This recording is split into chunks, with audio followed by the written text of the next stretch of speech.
Good morning, students.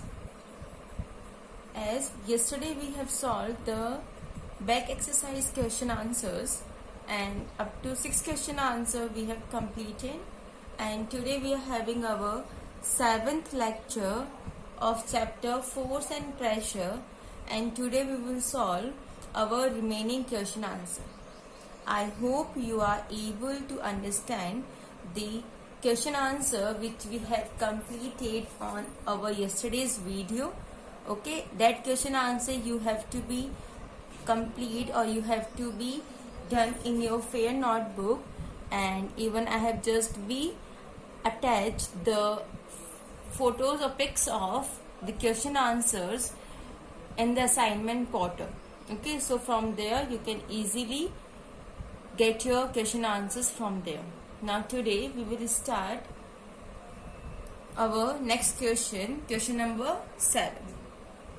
Now here the question: an inflated balloon was pressed against a wall after it has been rubbed with a piece of synthetic cloth. It was found that the balloon sticks to the wall. What force might be responsible for the attraction between the balloon and the wall? Okay, in this question, if any of the inflated balloon has been pressed against the wall, when it was pressed after rubbing it with a piece of a synthetic cloth. Okay, whenever we just rub a inflated balloon with a piece of whenever we just rub inflated balloon with a piece of a synthetic cloth, then it was always be sticks to the wall. Okay, so what answer we have to give?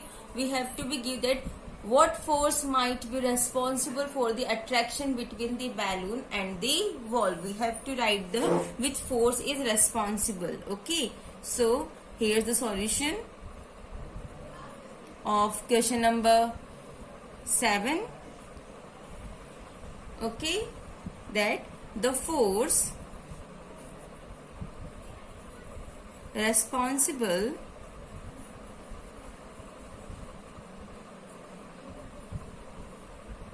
for the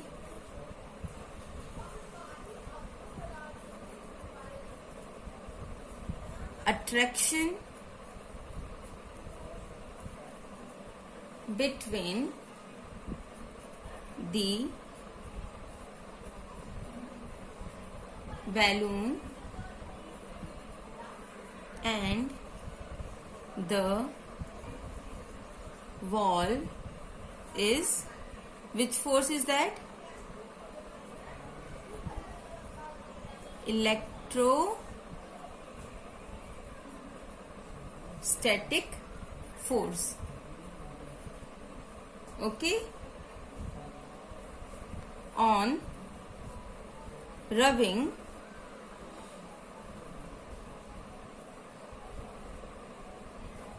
the balloon with a piece of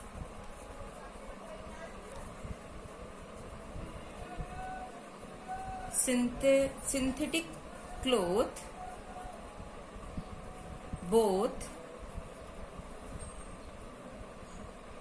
balloon and cloth acquires equal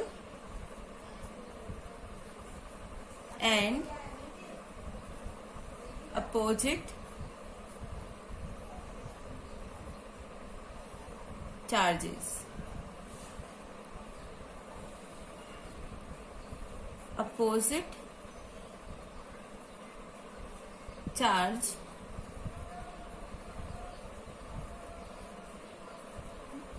develops on the wall due to induction. and both balloon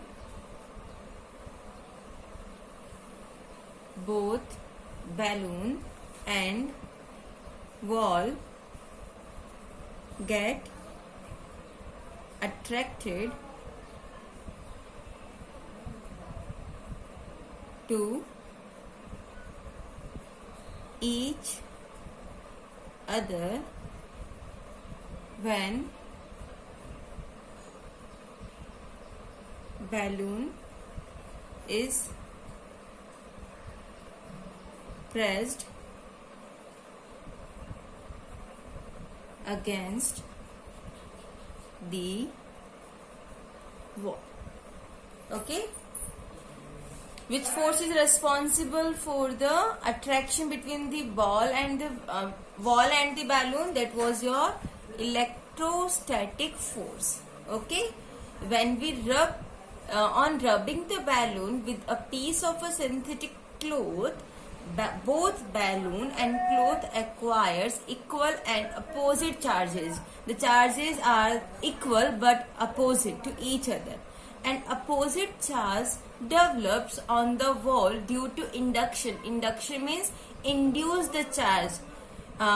Because of one, the second object also having some charge. That was the induction. And both balloon and wall get attracted to each other when balloon is pressed against the wall. So this is all about our question number 7. Now let's start the next question, question number 8. And here the question.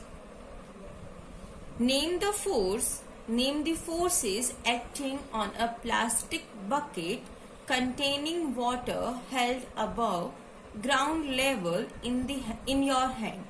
Discuss why the forces acting on the bucket do not bring a change in its state of motion. Okay, you have to clarify here the name of the forces which is acting on the plastic bucket which was containing water and it was be held above the ground level, okay, in your hand.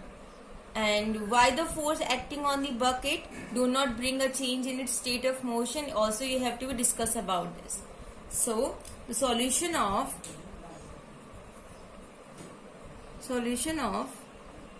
question number 8 is that the forces acting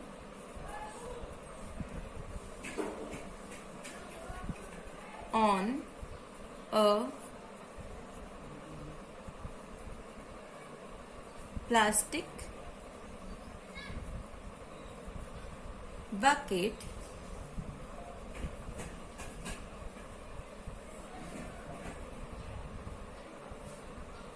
containing water held above the ground level in our, because in question your has been written, so in our hand are, which force we have to be act here? Simple as that, are muscular forces.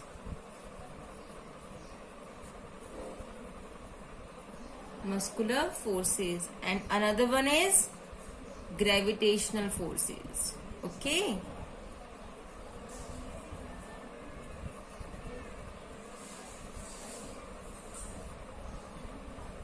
Gravitational forces.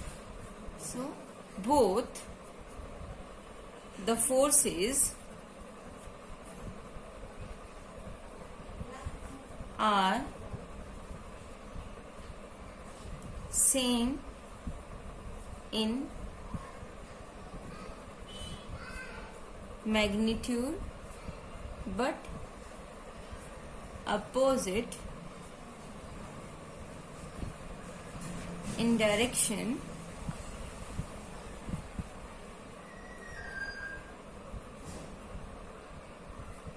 and Therefore, there is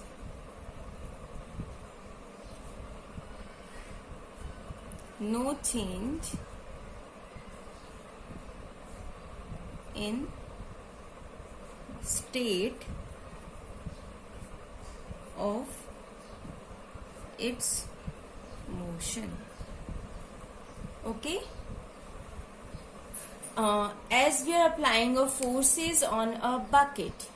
Okay, so when we holding the bucket on the upper side, which force we have to be applied? A muscular force.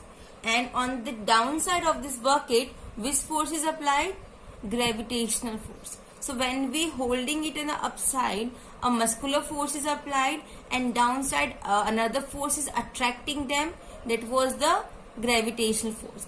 Both the values of the muscular and the gravitational force are equal but opposite in direction, which we have already seen. Okay, muscular force is acting on an upward direction and the gravitational force is acting on downward direction. So directions will be opposite to each other, but the force acting on them are equal in values, equal in magnitudes. Okay, so the force acting on the plastic bucket containing water held above the ground level in our hand are, first is the muscular force, which is acting on the upward direction, and the gravitational force, which is acting downward direction. Both the forces are same in magnitude, meaning its value, in its length, okay, but opposite in directions, and therefore these values are same but opposite in direction. Therefore, there is no, because of this only, there is no change in the state of its motion. Okay, clear? So this is about your question number 8. Now let's move towards your question number 9. Now let's move towards our next question, and that is question number 9. A rocket has been fired upwards to launch a satellite in its orbit. Name two forces acting on the rocket immediately after leaving the launching pad. Okay, I hope you have completed and you have just done this answer, because not a big deal in this question, as a rocket has been fired on upward direction. Okay, launch a satellite in its orbit. Okay, so we have to write name of two forces acting on the rocket immediately after leaving the launching pad. As the rocket or a satellite leave its launching pad, immediately which two forces acting on it, that we have to mention. Okay, so here the solution of question number 9. The two forces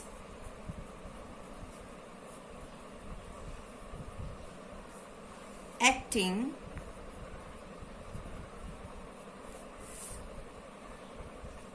on the rocket immediately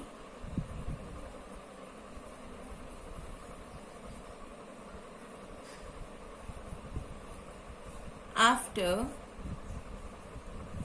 leaving the launching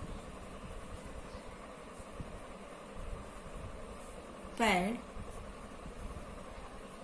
One force is towards the downward direction. Okay, so which force is acting immediately are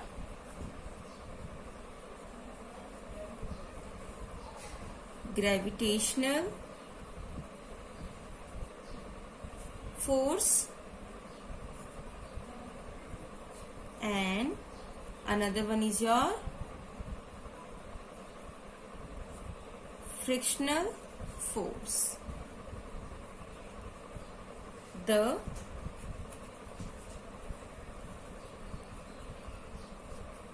gravitational force acts on which direction? Obviously, downward direction.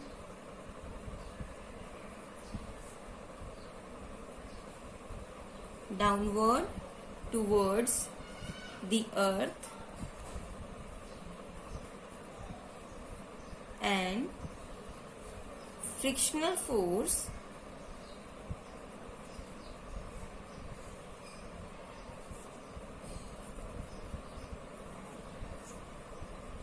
acts due to surrounding air.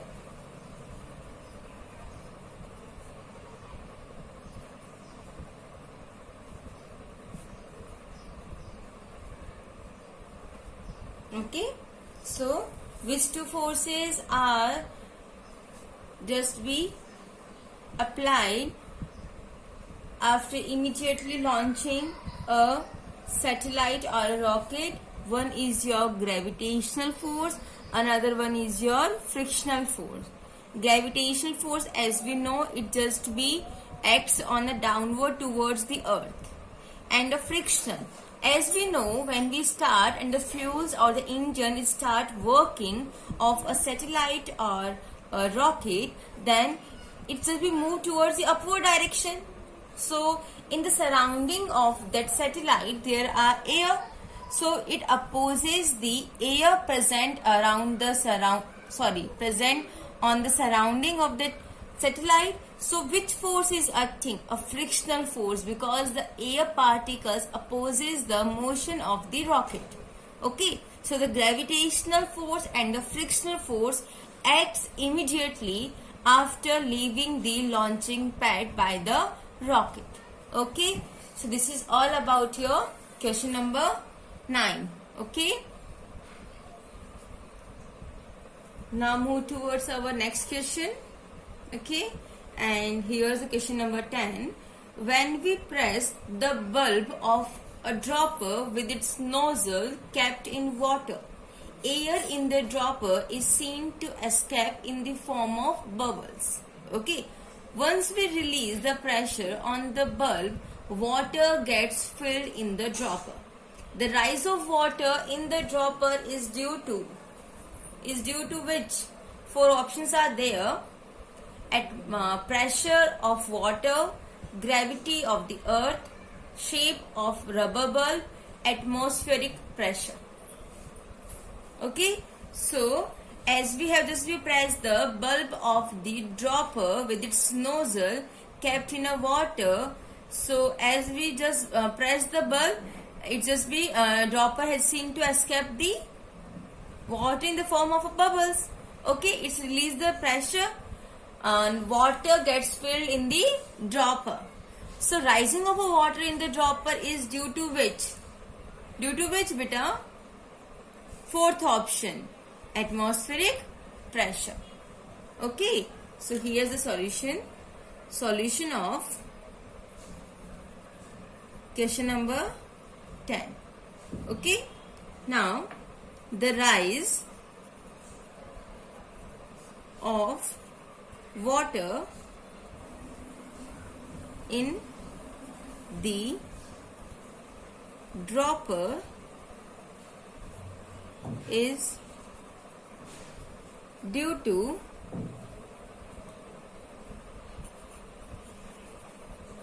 atmospheric pressure. And why due to the atmospheric pressure? Here's the reason. When the bulb of a dropper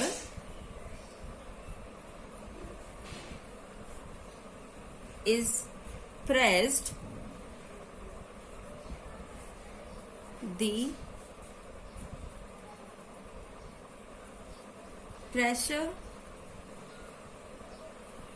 inside the dropper decreases, and this causes the water to go inside the dropper. Okay, The rise of water in the dropper is due to the atmospheric pressure. Why? Because when the bulb of a dropper is pressed, the pressure inside the dropper decreases. And as the pressure inside the dropper decreases, the water has been go inside the dropper. Because always the pressure of any of the thing had to be moved from high to low. So inside the pressure, inside the dropper, the pressure is decreases. It means the pressure around the dropper is more than the pressure inside the dropper. Okay, so it will be moved from more to high. So the water has been get inside the dropper. Clear? Okay, so this is your question number 10. And in your back question answers, there are only 10 question answers, okay, which we have completed. And among all these question answer, I have just provide you the work to do in your copy, and I hope you are completed. And if any of the doubt and queries are there, you can easily check this video and just be rectify your answer through this, which will be very much helpful for you, okay, for just rectifying the answer. And by this hour, the chapter force and pressure has been completed. Okay, question answers also be completed, and you have to complete all these question answer in your notebook and fair notebook. Okay, and that's all for today. Have a good day. Thank you.